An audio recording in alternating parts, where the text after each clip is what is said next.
જાહેરમાં જુગાર રમતા જુગારીઓ ઝબ્બે। કુંભારવાડામાં સ્ટ્રીટ લાઇટના અજવાળે જુગાર રમતા 4 શખ્સોને જુગારના સાહિત્ય સહિત રોકડ રકમ સાથે ઝડપી પાડ્યા। ભાવનગર શહેરના બોર તળાવ પોલીસે કુંભારવાડા વિસ્તારમાં પેટ્રોલિંગમાં હતા તે દરમિયાન મફતનગર સીતારામ ચોક પાસે જાહેર ખુલ્લી જગ્યામાં સ્ટ્રીટ લાઇટના અજવાળે જુગાર રમતા 4 શખ્સોને ₹5000ની રોકડ રકમ સાથે ઝડપી લીધા હતા। સમગ્ર બનાવ અંગે બોર તળાવ પોલીસ સ્ટેશનમાંથી જાણવા મળતી માહિતી મુજબ શહેર બોર તળાવ પોલીસ સ્ટેશનના સ્ટાફના જવાનો કુંભારવાડા વિસ્તારમાં પેટ્રોલિંગમાં હતા। એ દરમિયાન ચોક્કસ બાતમી મળી હતી કે કુંભારવાડા વિસ્તારમાં મફતનગર સીતારામ ચોકમાં જાહેર ખુલ્લી જગ્યામાં સ્ટ્રીટ લાઇટના અજવાળે કેટલાક શખ્સો ગોળ કુંડાળું વળીને પૈસા પાના વડે 3 પત્તીનો હાર જીતનો જુગાર રમે છે। જે હકીકત આધારે ટીમે બાતમીવાળા સ્થળે રેડ કરી જુગારની બાજીમાં મગ્ન બનેલા 4 શખ્સોને ઝડપી લીધા હતા, જેમાં રાજુ દેવજીભાઈ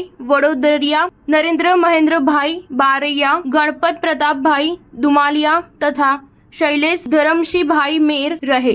તમામ મફતનગર સીતારામ ચોક ભાવનગર વાળાઓ પાસેથી જુગારના પટમાં પડેલા રોકડા ₹5850 તથા જુગારનું સાહિત્ય કબજે કરી તમામ વિરુદ્ધ બોર તળાવ પોલીસ સ્ટેશનમાં જુગાર ધારા 12 મુજબ ગુનો દાખલ કરી વધુ તપાસ હાથ ધરી હતી। સ્ટાર ન્યૂઝ 7 હંમેશા સચ્ચાઈની સાથે।